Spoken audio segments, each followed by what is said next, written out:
Welcome to this episode of Our Worlds. Today we will be exploring how East Asian women engage in cultural expressions as a way of claiming cultural citizenship.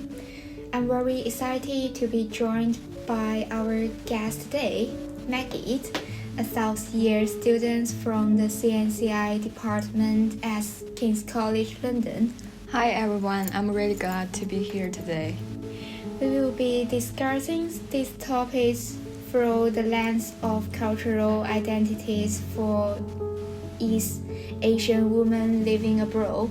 Since we are both studied at KCL CNCI department, we have a lot of shared experience during our time as international students.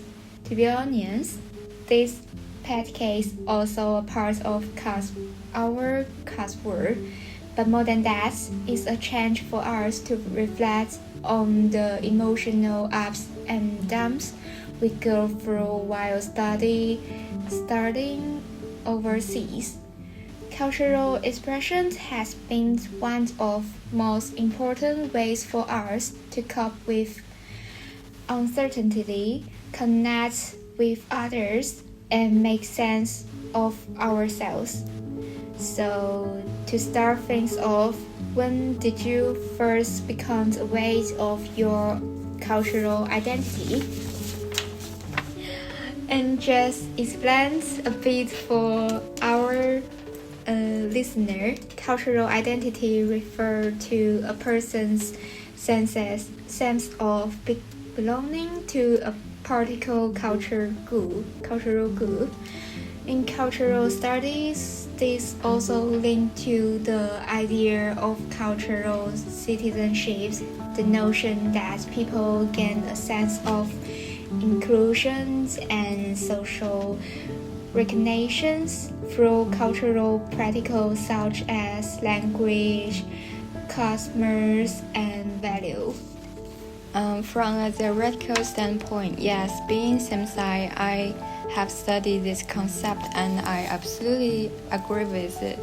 But from a personal experience, I have to say I didn't grow up with a strong sense of cultural belonging. Maybe it's because I have always felt a bit detached from society. I wasn't very socialized growing up, so I never really thought much about my place in a boarding cultural system. It wasn't until I came aboard for university that I started to truly reflect on my cultural identity. Was there a particular experience that made you think more deeply about it? The most obvious one was definitely language. I think this resonates with many East Asian people. Speaking English itself can be a huge mental and emotional burden, not just for women but for our entire community. On top of that, I have never really felt a strong sense of identification with British culture, and I don't mean that in a negative way. From my perspective, British society carries very rigid class hierarchies and a deep colonial legacy. Being confronted with those dynamics made me rethink what my own cultural identity actually means. That's very relatable. I also didn't begin to think about my cultural identities until I moved abroad. In China, everyone looks like you, speaks like you, so you don't really feel any sense of difference. But once you're in a foreign country, those cultural contrasts become much more visible, especially during things like holidays. For example, Christmas in UK is a deeply meaningful family celebrations. For Chinese students like us, though it's more of a social event. We may gather with friends and have a meal. Outwardly, it looks like we are celebrating the same things, but the emotional weight behind it's so different. that's when I really started to feel like we don't fully belong here. Yeah, I agree with you. Do you feel accepted by the wider society during Christmas, or did you feel even more like an outsider? Honestly, I still feel quite on the margins, even when we take part in these local traditions. They string this lingering feeling that we don't quite fit in, and that's tied back to what cultural citizenships suggestions. Participations don't always equate recognitions. You also notice these things in small, everyday situations.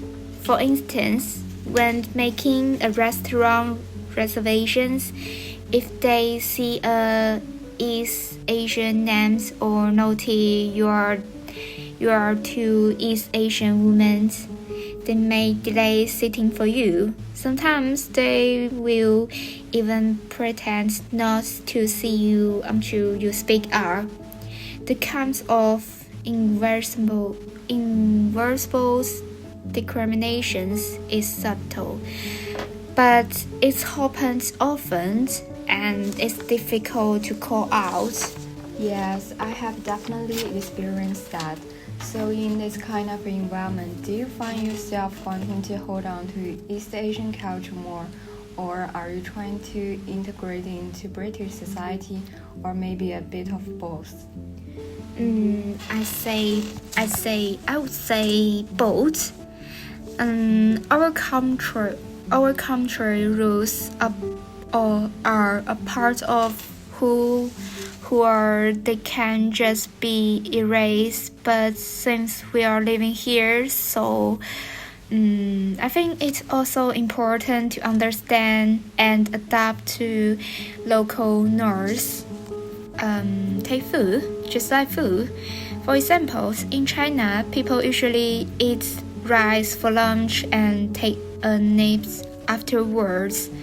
But in UK, a lot of people skip carbs at lunchtime and power through the day without rest.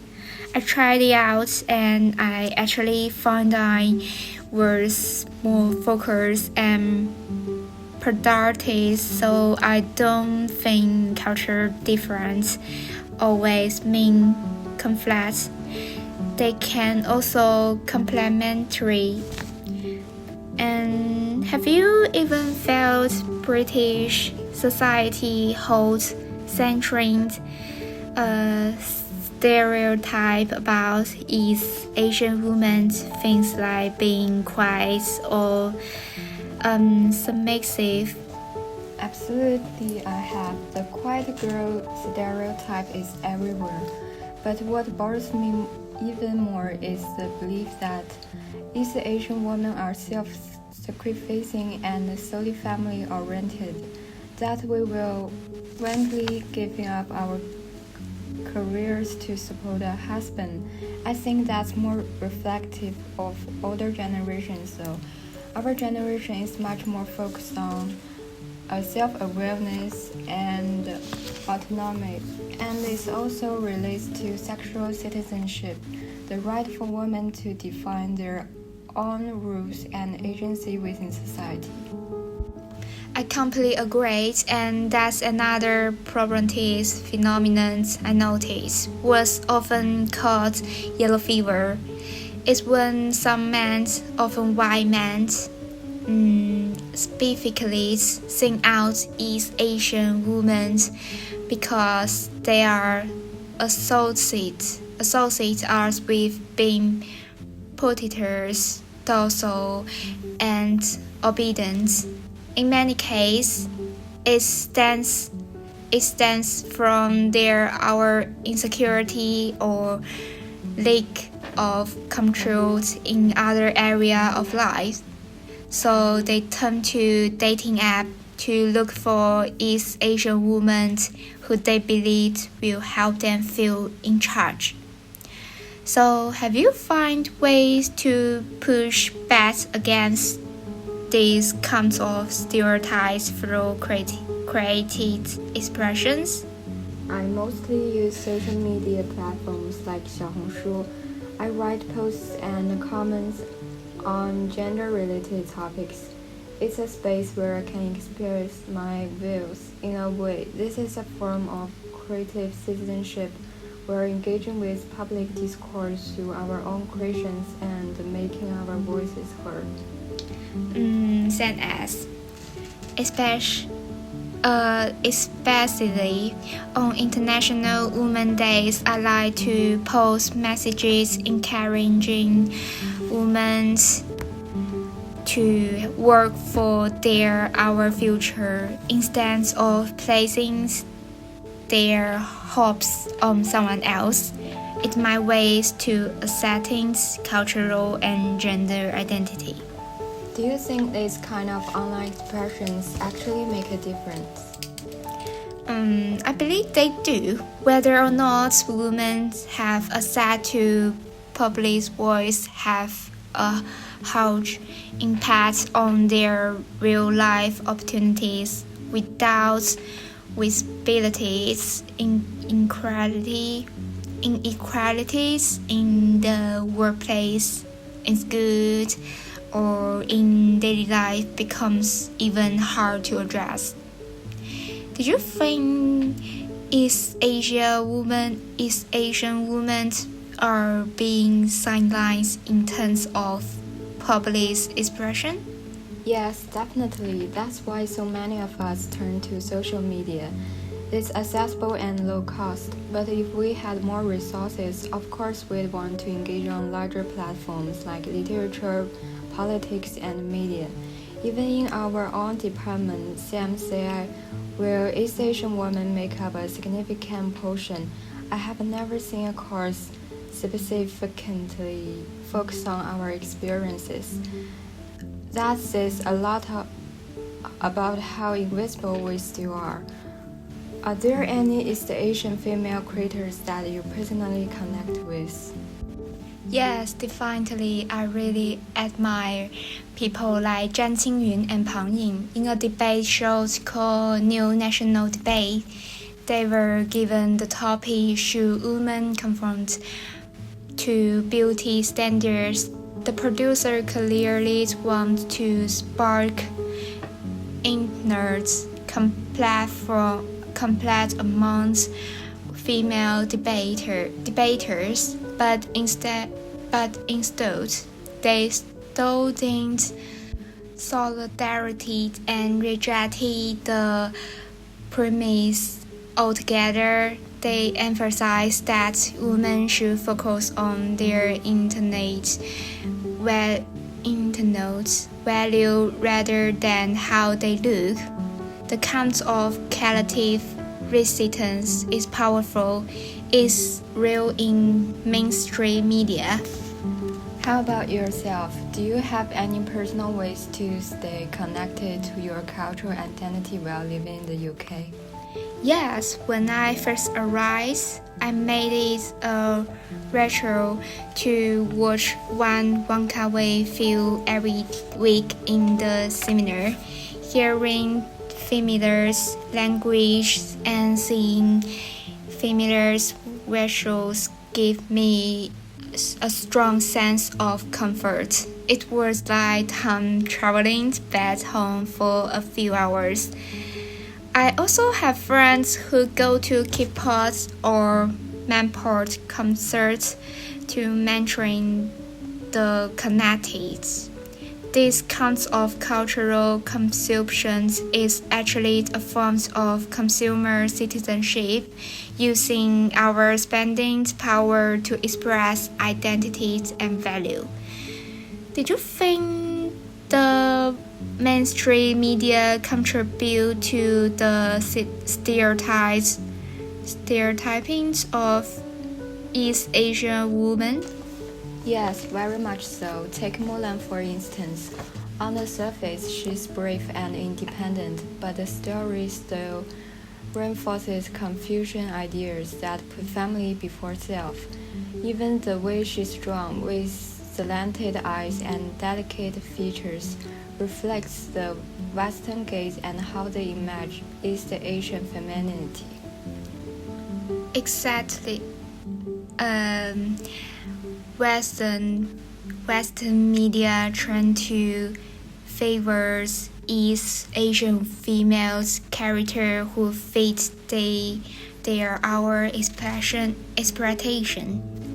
So, what would you consider to be a more authentic and diverse representation of East Asian women?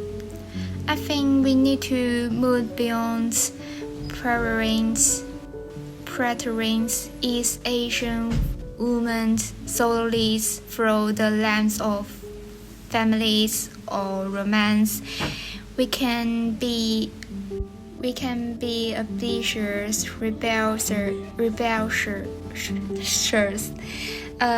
emotionally complex, and intellectually independent.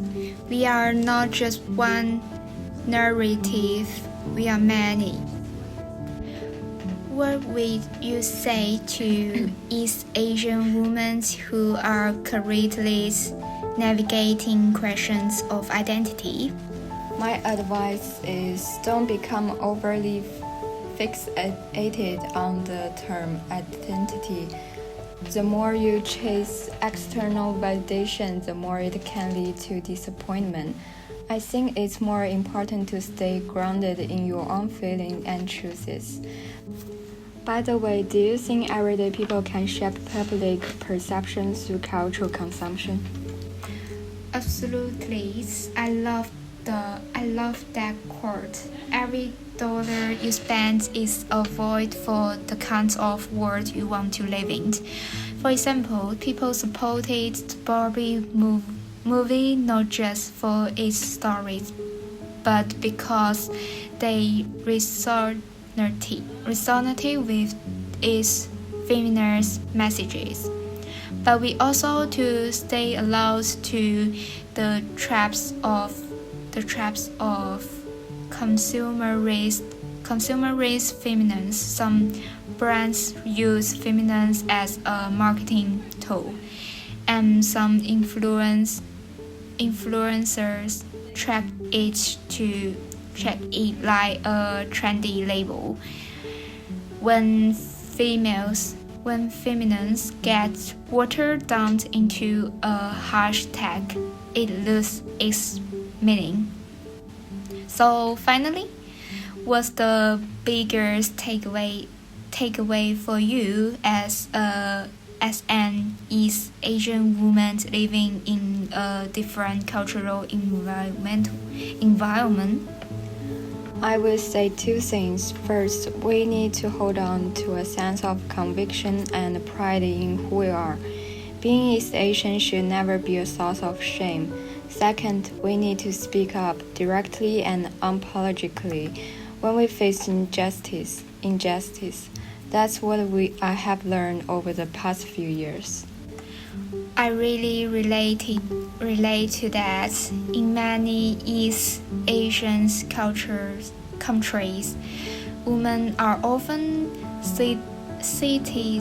criticized and taught to be quiet. But living abroad has helped me learn how to accept myself. After all, we spend 90% of our lives in our company.